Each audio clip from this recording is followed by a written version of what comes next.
Day کے حوالے سے ایک خیال ایک ماں کے بارے میں آپ کو بتانا چاہتا ہوں۔ یہ ایسی ماں جو گمنام ہے، یہ دبورہ کی طرح کی لیڈر نہیں ہے، آستر کی طرح کسی بادشاہ کی بیوی نہیں ہے، روت کی طرح اس کے نام کے اوپر کوئی کتاب نہیں لکھی گئی، لیکن یہ ایک بہت بڑا نبی جس نے اسرائیل کے پہلے بادشاہ ساؤل اس کو مسح کیا، جس نے داؤد کو مسح کیا، یہ اس شخص کی ماں تھی۔ یاد آیا کس کی بات ہو رہی ہے؟ حنا کی۔ آج ہم حنا کے بارے میں، اس کی زندگی کے بارے میں پڑھیں گے۔ پوری بائبل میں صرف 2 چیپٹرز ہیں جس میں اس کا ذکر ہے۔ ان 2 چیپٹرز میں اس کی 2 پریئرز جو اس نے کی یہ ریکارڈ کر دی گئی۔ اس کی زندگی پر آپ غور کریں، کئی باتیں ہمیں سیکھنے کو ملتی ہیں۔ یہ نہ صرف ان تمام ماؤں کے لیے جو اس وقت اس جگہ پر بیٹھی ہوئی ہیں، نہ صرف ان کے لیے، بلکہ جتنے فادرز ہیں ہم سب کے لیے بڑی مفید ہے۔ اگر ہم ان تمام باتوں کو جن کو حنا نے فالو کیا، اپنی زندگی میں اپلائی کیا، اگر ہم بھی ایسا کریں تو ہماری زندگیوں میں بھی ایسے ہی معجزے ہوں گے جیسے حنا کی زندگی میں ہوئے۔ اس کے نام کا مطلب، حنا کے نام کا مطلب ہے گریس، فضل۔ لیکن اگر آپ اس کی زندگی پر غور کریں تو ہمیں فضل نظر نہیں آتا۔ یہ ایک ایسے شخص کی بیوی تھی جس نے 2 شادیاں کی تھیں۔ ایک کا نام حنا تھا، ایک کا نام فننا تھا، اور یہ ببلیکل پیٹرن نہیں تھا۔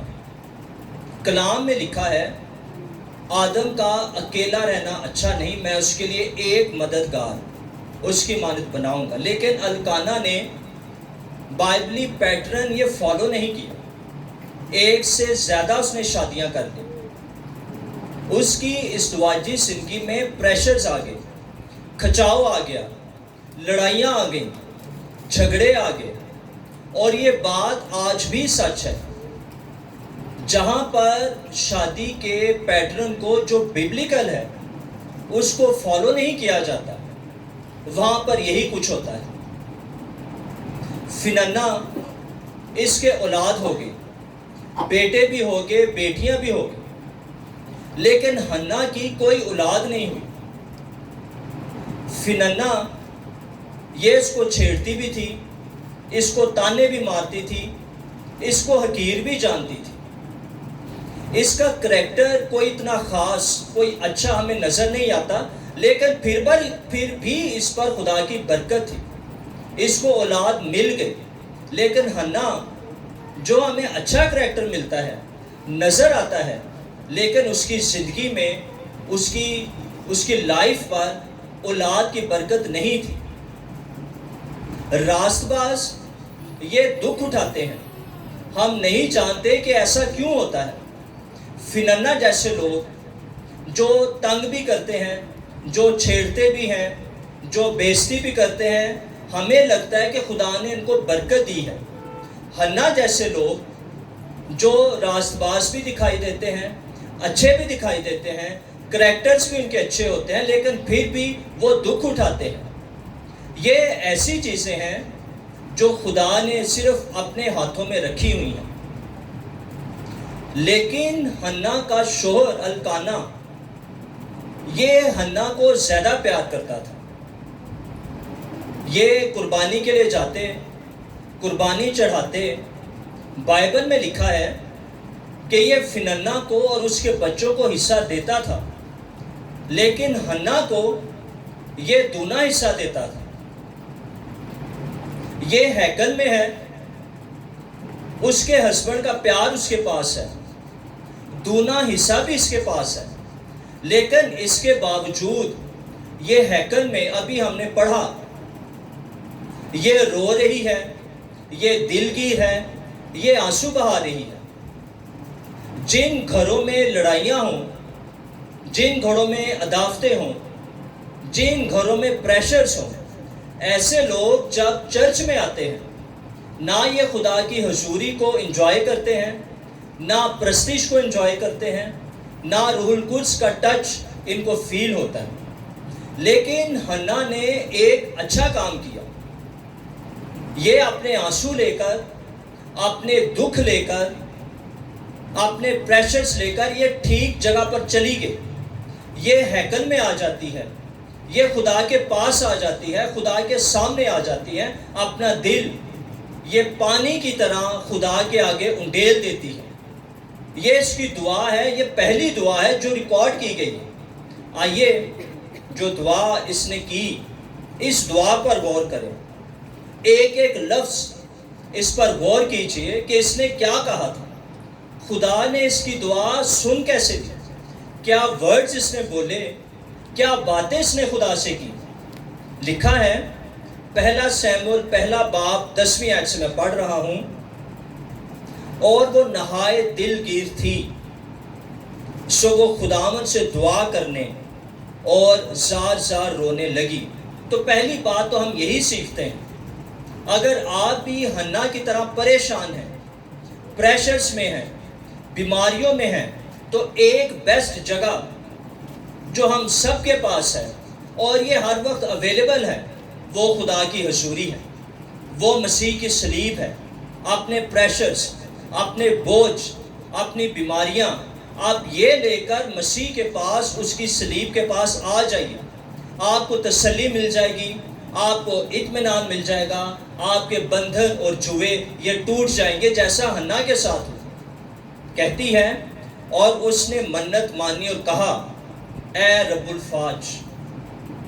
یہ دعا جو وہ کر رہی ہے، اگر آپ اگلی آیات پڑھیں تو اس میں لکھا ہے کہ یہ دل میں کر رہی تھی، اس کی تو آواز میں نہیں آ رہی تھی، اس کے صرف ہونٹ ہل رہے تھے۔ جو ایلی اس کے پاس بیٹھا تھا اس کو بھی آواز نہیں آ رہی تھی، لیکن خدا ایسی دعائیں جو آپ اپنے دلوں میں کرتے ہیں، اپنے ذہن میں ریپیٹ کرتے ہیں، خدا ایسی دعائیں وہ بھی سنتا ہے، اور ایسی دعا سنی کہ اس کی دعا ریکارڈ کر لی گئی۔ صدیوں سے ہم اس کی دعا پڑھ رہے ہیں اور لوگ برکت پا رہے ہیں۔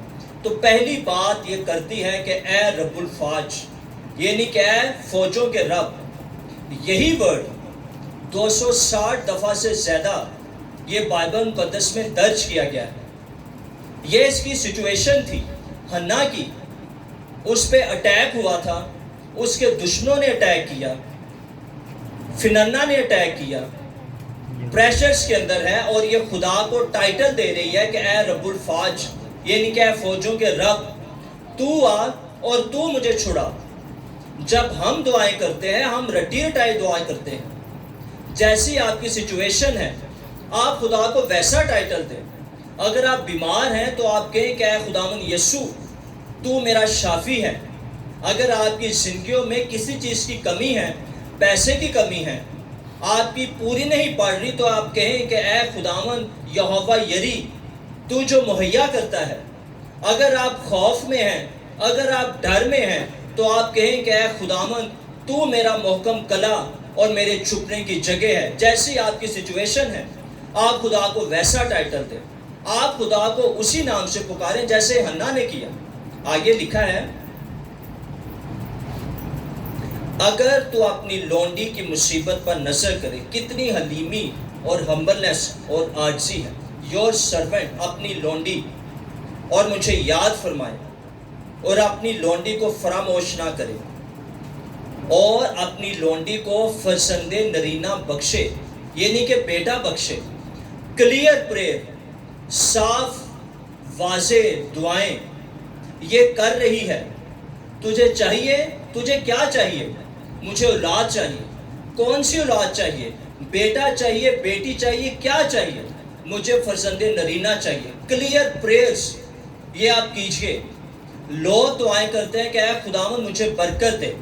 بائبل میں بے شمار برکتوں کا ذکر کیا گیا. آپ کو کون سی برکت چاہیے؟ مرکز کی انجیل میں مجھے واقعہ یاد آ گیا. ایک اندھا یہ مسیح کو پکار رہا ہے کہ اے ابن داؤد، اے یسوع مجھ پر رحم کر. بھیڑ لگی ہوئی ہے. مسیح کھڑا ہو جاتا ہے اور اس کو بلاتا ہے. وہ آ جاتا ہے. مسیح اس سے پوچھتا ہے کہ بتا میں تیرے لیے کیا کروں. ہم جو پڑھ رہے ہیں ہمیں پتا ہے کہ یہ اندھا ہے، اس کو آنکھیں چاہیے. جو بھیڑ ادھر کھڑی ہے ان کو پتا ہے کہ یہ اندھا ہے، اس کو آنکھیں چاہیے. لیکن پھر بھی یسوع سے پوچھتا ہے کہ بتا میں تیرے لیے کیا کروں، تجھے کیا چاہیے. اور وہ کہتا ہے کہ میں چاہتا ہوں کہ میں دیکھوں، میں بینا ہو جاؤں. اور مسیح اس کی آنکھیں کھول دیتا ہے. اپنی دعائیں یہ کلیئر کرے، یہ واضح کرے جو کچھ آپ کو چاہیے، جیسا آپ کو چاہیے اس کو بتائیے کہ مجھے یہ چیز چاہیے، مجھے ایسی چیز چاہیے. اس کا اثر یہ ہوگا کہ جب وہ آپ کو چیز مل جائے گی آپ کو احساس ہوگا کہ یہ چیز یہ خدا نے مجھے دی ہے. میں نے اتنی کلیئر پریئر کر دی تھی، اتنی واضح دعا کر دی تھی کہ صرف خدا ہی یہ چیز مجھے دے سکتا تھا. کلیئر اور واضح پریئرز، ایسی دعائیں خدا کے سامنے کیجئے، ایسی دعاؤں کا جواب جلد آ جاتا ہے. آگے لکھا ہے تو میں اسے زندگی بھر کے لیے خداوند کو نصر کر دوں گا. کئی سالوں سے وہ دعائیں کرتی ہو کہ مجھے بیٹا دے. خدا اس وقت ایک نبی ڈھونڈ رہا تھا، خدا کو نبی مل نہیں رہا تھا. حنا بیٹا ڈھونڈ رہی تھی، اس کو بیٹا نہیں مل رہا تھا. خدا دعائیں اس کی سننا چاہتا تھا لیکن نہیں سن رہا تھا. جب حنا اس پوائنٹ پر آ جاتی ہے کہ اگر تو مجھے بیٹا دے دے گا میں وہی بیٹا تجھے واپس کر دوں گی. اسی بیٹے کو خدا نے نبی کے طور پر استعمال کرنا تھا. اب حنا ایسی دعا کر رہی تھی جو خدا کی مرضی کے مطابق تھی. حنا اور خدا اب یہ دونوں ایک ہی پیج پر آ گئے. خدا کو نبی مل گیا، حنا کو بیٹا مل گیا، اور خدا نے اس کی یہ دعا قبول کر. یوحنا پہلا یوحنا اس کا 5واں باب اس میں لکھا ہے کہ اگر اس کی مرضی کے موافق کچھ مانگتے ہیں تو وہ ہماری سنتا ہے. آپ کی دعائیں سنی اس لیے بھی نہیں جاتی کہ وہ بعض اوقات خدا کی مرضی سے مطابقت نہیں رکھتے. اگر آپ ایسی دعائیں مانگیں جو خدا کی مرضی کے مطابق ہے تو خدا جیسے حنا کی اس نے دعا سنی، خدا ہماری بھی دعائیں سنے گا. کیونکہ کلام فرماتا ہے کہ خدا کسی کا طرفدار نہیں ہے. جو اصول حنا کے لیے وہی اصول آج میرے اور آپ کے لیے بھی. دعا ختم ہو گئی. آخر میں ہم پڑھتے ہیں کہ پھر اس کا چہرہ اداس نہ رہا. حالات ویسے ہی ہیں، بنجر پان بھی ویسا ہی ہے، بھانج پان بھی ویسا ہی ہے، دشمن بھی ویسے ہی ہے، سب کچھ ویسا ہی ہے. لیکن تبدیلی آئی کس میں؟ حنا میں. لیکن حنا ویسی نہیں ہے. نہ اس کے آنسو ویسے ہیں، نہ وہ دل گیر ہیں، نہ وہ پریشرز کے نیچے ہیں، نہ وہ بوجھ کے نیچے ہے. اس چیز سے وہ باہر آ گئی. اور کس طرح سے باہر آئی؟ صرف دعائیں کرنے کی وجہ سے. اس دعا نے سب سے پہلے حنا کو چینج کر دیا. اس سے پیشتر کہ خدا اس کے حالات چینج کرے، خدا نے حنا کو تبدیل کر دیا اور حنا کا چہرہ یہ اداس نہ رہا. کلام میں لکھا ہے وقت پر حنا حاملہ ہو جاتی ہے اور سیمول کی پیدائش ہو جاتی ہے. کتنے سال اس نے بھانج پن میں گزار دی، بنجر پن میں گزار دی. اس کو لگا کہ یہ بھانج پن، یہ بنجر پن یہ پرماننٹ ہے، لیکن یہ پرماننٹ نہیں تھا. دعاؤں کے وسیلے سے، دعا کرنے کی وجہ سے وہ اس سچویشن سے باہر آ جاتی ہے. تیری کیا بیماریاں ہیں، تیری کیا کمیاں ہیں، تیری کیا مصیبتیں ہیں، کیا مسائل ہیں، کیا مشکلات ہیں. اگر تو یہ سوچتا ہے کہ یہ پرماننٹ ہے لیکن یہ پرماننٹ نہیں ہے، اگر تو دعائیں جاری رکھے، تو مسیح کی صلیب کی طرف دیکھتا رہے، یسوع کے نام میں دروازہ کھٹکھٹاتا رہے، تو تیرے گھر میں بھی سیمول کی پیدائش ہوگی، تیرے گھر میں بھی خوشحالی کی پیدائش ہوگی. تیرا سارا بنجر پن ختم ہو جائے گا، تیرا سارا سوکھا پن ختم ہو جائے گا اور تو اس سچویشن سے باہر آ جائے گا۔ سیمول کی پیدائش ہو جاتی ہے، 2-3 سال وہ اس کو دودھ پلاتی ہے، اور صرف وہ دودھ ہی نہیں اس کو پلاتی، وہ اس کو ٹرین کرتی ہے، خدا کا کلام سکھاتی ہے، خدا کی طرف اس کو لے کر آتی ہے۔ یہ ہم اس لیے کہہ سکتے ہیں کیونکہ یہی سیمول جو بہت چھوٹا تھا، جب یہ ہیکل میں چلا جاتا ہے تو وہاں کے جو کاہن تھے، ایلی کے بیٹے، یہ کوئی اچھے کاہن نہیں تھے، اچھے انسان نہیں تھے، لیکن سیمول پر اس کا اثر نہیں پڑا، کیونکہ سیمول پر اس کی ماں کا اثر تھا، سیمول پر اس چیز کا اثر تھا جو حنا نے اپنے بیٹے کو سکھائی تھی، کلام سکھایا تھا، خدا کی طرف لے کر آئی تھی۔ یہ چیز، اس چیز نے اسے مضبوط کیا۔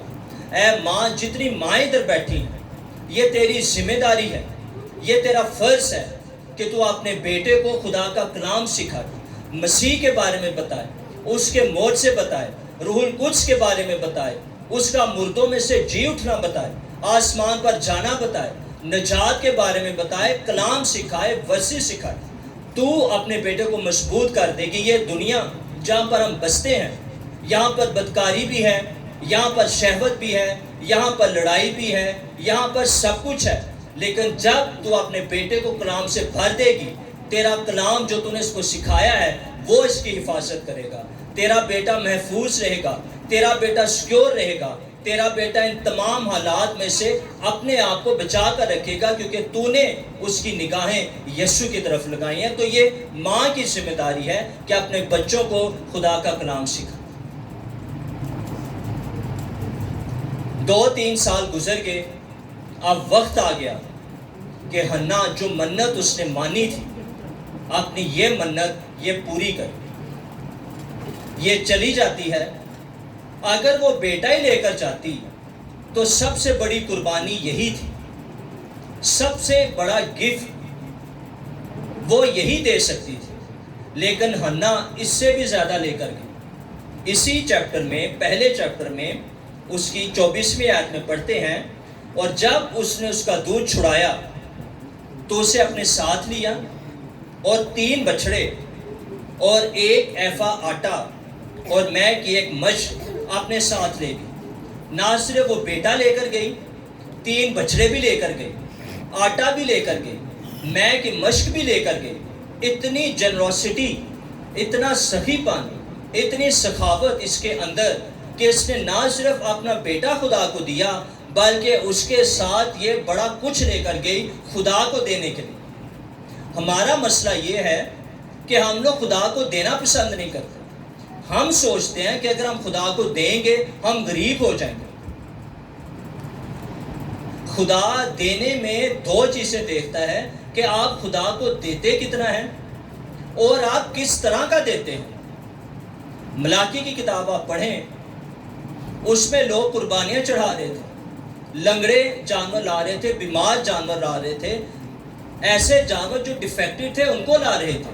خدا بول ہی پڑتا ہے، خدا کہتا ہے کہ یہ چیزیں جو تم میرے آگے لے کر آ رہے ہو، قربانیاں چڑھا رہے ہو، اب یہی اپنے آقا کی نظر کر، کیا تو اس کا مقبول ہوگا؟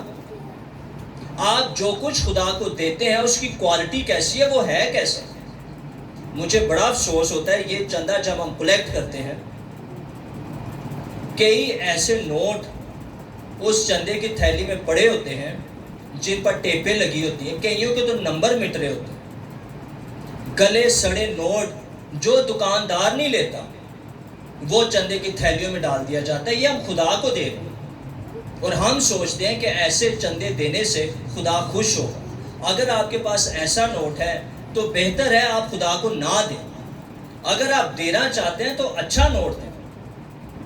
جب یہ چرچ شروع نہیں ہوا تھا اور آج بھی میرے والیٹ میں جو سب سے کڑکڑا نوٹ ہوتا ہے وہ میں پورا ہفتہ سنبھال کے رکھتا ہوں کہ چرچ میں میں نے چندے میں ڈالا۔ بیوہ کو دیکھیے، 2 دمڑیاں اس نے ڈالی، لیکن خدا نے یہ دیکھا کہ دینے کے بعد اس نے اپنے پاس کیا رکھا۔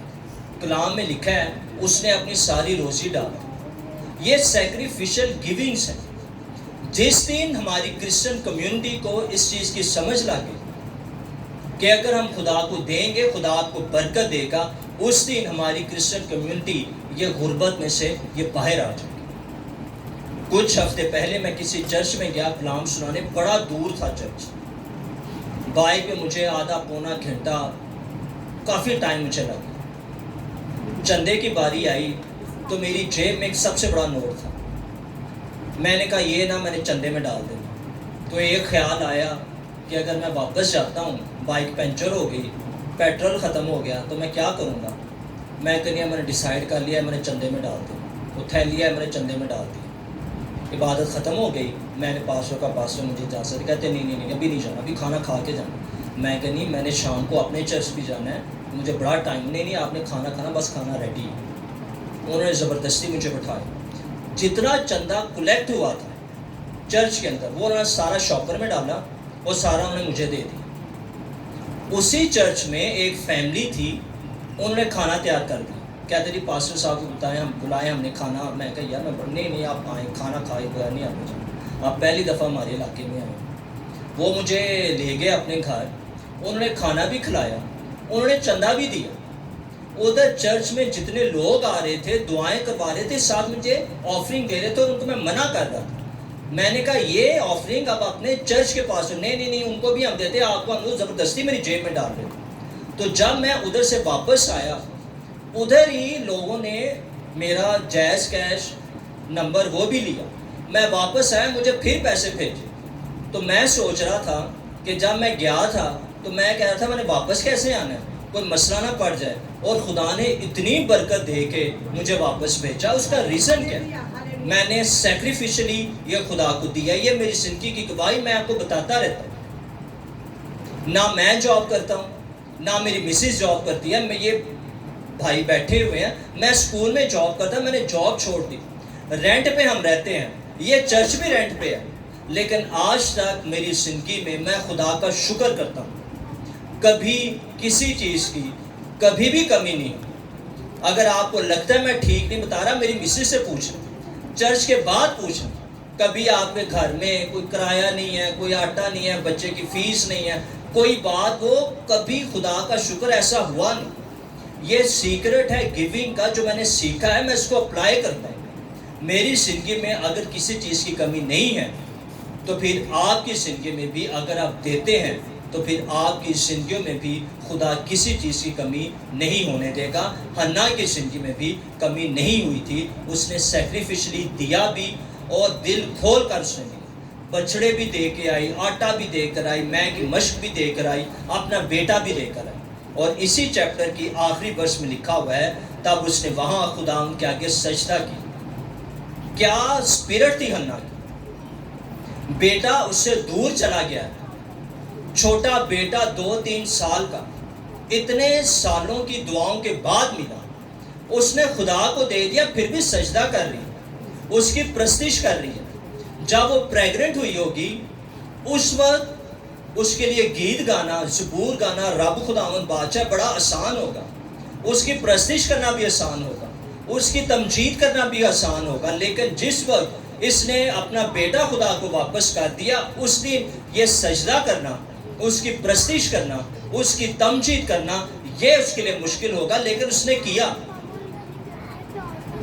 یہی وہ شکر گزاری کی قربانیاں ہیں جنہیں بائبل مقدس ہمیں بتاتی ہے۔ زبور کی کتاب میں لکھا ہے، زبور 107، شکر گزاری کی قربانیاں گزرانوں، میں تیرے حضور شکر گزاری کی قربانی چڑھاؤں گا۔ جب ہم ایسی شکر گزاریاں خدا کے حضور ادا کرتے ہیں تو خدا انہیں قربانیاں کہتا ہے۔ آج آپ صحت مند ہیں، کل آپ بیمار ہو سکتے ہیں، آج خوشحالی ہے، کل بدحالی بھی ہو سکتی ہے، آج جاب ہے، کل نہیں ہے۔ تو جب آپ کے پاس جاب ہے اس وقت آپ پرستش کر رہے ہیں، تو کل اگر جاب نہیں ہے آپ پھر بھی پرستش کر رہے ہیں، تو آپ کی یہی پرستش، یہ قربانی ہے۔ آج آپ کے پاس صحت ہے، خداوند بادشاہ ہے، کل اگر صحت نہیں ہے تب بھی کہیے کہ اے خداوند تو ہی بادشاہ، اگر میں صحت مند ہوں تب بھی تو خداوند، اگر میں بیمار ہوں تب بھی تو خداوند، اگر میرے پاس جاب ہے تب بھی تو خداوند، اگر تو ضرورتیں نہیں پوری کر رہا تب بھی تو خداوند۔ یہ وہ شکر گزاریاں ہیں، یہ وہ حمد ہے جن کو خدا قربانیاں کہتا ہے۔ دوسرے چیپٹر میں اس کی دوسری پریئر ریکارڈ کی گئی. ہمارے پاس اب اتنا ٹائم نہیں ہے کہ اتنی لمبی پریئر پہ ہم بات کریں، لیکن میں چاہتا ہوں اس کی پہلی آیت اور پہلی آیت کی بھی صرف ایک لائن، صرف اس پر ہم بات کریں. لکھا ہے، اور حنا نے دعا کی اور کہا کہ میرا دل خداوند میں مگن ہے. انگلش میں ہے my heart ریجوائسز in the lord. میرا دل خداوند میں خوشی کرتا ہے. وہ اپنے چھوٹے بیٹے کے چلے جانے پر خوشی نہیں کر سکتی تھی، لیکن ایک چیز جس پر وہ خوشی کر سکتی تھی وہ تھا خداوند. پالوس بھی ہمیں فلپیوں 3 باب پہلی آیت میں بتاتا ہے کہ خداوند میں ہر وقت خوش رہو. ایک ہی چیز جس میں آپ خوش رہ سکتے ہیں وہ خداوند ہے. حالات بدل جاتے ہیں، صورتحال بدل جاتی ہیں، صحتیں گر جاتی ہیں، کمیاں آ جاتی ہیں، بنجر پن بھی آ جاتا ہے، مصیبتیں، مسائل، یہ سب کچھ آ جاتے ہیں. ان میں آپ خوشی نہیں کر سکتے، لیکن ایک چیز ہے جس میں آپ ہمیشہ خوش رہ سکتے ہیں، اور وہ ہے خداوند میں ہمیشہ خوش رہو. آپ کی خوشی کا دار و مدار یہ صرف یہ خداوند ہونا چاہیے. جب آپ خداوند میں مگن رہیں گے، اس میں آپ خوشی کریں گے، تو یہ حالات، آپ کے ارد گرد کے حالات، یہ آپ کو افیکٹ نہیں کریں گے. پالوس جب خط لکھ رہا تھا وہ کسی اے سی والے روم میں نہیں لکھ رہا تھا، وہ قید میں بیٹھا ہوا تھا. کوئی دعا نہیں کر رہا کہ میرے لیے دعائیں کرو میں جیل سے باہر آ جاؤں. جج کو خدا چھو لے، وکیلوں کو خدا چھو لے، وہ کہہ رہا ہے کہ خداوند میں خوش رہو. آپ کی خوشی کا دار و مدار آپ کی جیب، آپ کا روپیہ پیسہ، آپ کا گھر بار یہ نہیں ہونا چاہیے. آپ کی خوشی کا دار و مدار یہ خداوند ہونا چاہیے. اگر ایسا ہے تو آپ ہمیشہ پھر خداوند میں خوش رہیں گے. کلام میں لکھا ہے لوکا کی انجیل میں، دیا کرو تمہیں بھی دیا جائے گا، اچھا پیمانہ داب داب کر اور ہلا ہلا کر اور لبریز کر کے تمہارے پلے میں ڈالیں گے، کیونکہ جس پیمانے سے تم ناپتے ہو اسی سے تمہارے لیے ناپا جائے گا. حنا نے واقعی ایسے دیے، دل کھول کر دیے، سخی پن سے دیے، لیکن خدا نے اس کا رکھا نہیں. ہم دوسرے باب میں پڑھتے ہیں 21ویں آیت میں، اور خداوند نے حنا پر نظر کی اور وہ حاملہ ہوئی، اور اس کے 3 بیٹے اور 2 بیٹیاں، اور وہ لڑکا سیمویل خداوند کے حضور بڑھتا گیا. اس نے کتنے خدا کو بیٹے دیے تھے؟ ایک. خدا نے اس کو کتنے دیے؟ 3 بیٹے اور 2 بیٹیاں. جتنا اس نے خدا کو دیا اس سے کہیں زیادہ خدا نے اس کو واپس کر دیا. جتنا آپ خدا کے لیے کرو گے خدا اس سے کہیں زیادہ آپ کو واپس کر دے. یہ حنا کی لائف ہے. اس سے ہم بڑی چیزیں سیکھتے ہیں. اس سے ہم سیکھتے ہیں کہ حنا یہ ایک دعا گو عورت تھی. اس سے ہم سیکھتے ہیں کہ حنا اپنے بچے کی اچھی تربیت کرنے والی عورت تھی. تیسری بات ہم اس سے سیکھتے ہیں کہ حنا اپنی منت کو پوری کرنے والی عورت تھی. یہ 3 کوالٹیز اگر آج کی ماؤں کے اندر بھی آ جائے تو آج بھی گھروں کے اندر یہ سیمول پیدا ہونا شروع ہو جائیں گے، نبی آنا شروع ہو جائیں گے، مبشر کھڑے ہونا شروع ہو جائیں گے، استاد آنا شروع ہو جائیں گے. روح القدس قدرت کے ساتھ زندگیوں میں، گھرانوں میں یہ کام کرنا شروع ہو جائے. تو آئیے ہم اس حنا کے لیے ہم خدا کا شکر بھی کرتے ہیں اور ہم دعا بھی کرتے ہیں کہ خدا ہماری ماؤں کو جو اس وقت ادھر بیٹھی ہیں خدا ان کو ایسے ہی برکت دے. آئیے ہم سب اپنے سروں کو جھکائیں اور ہم شکر گزار کریں. اور میں بہن عائشہ سے درخواست کروں گا کہ وہ اس دعا میں ہماری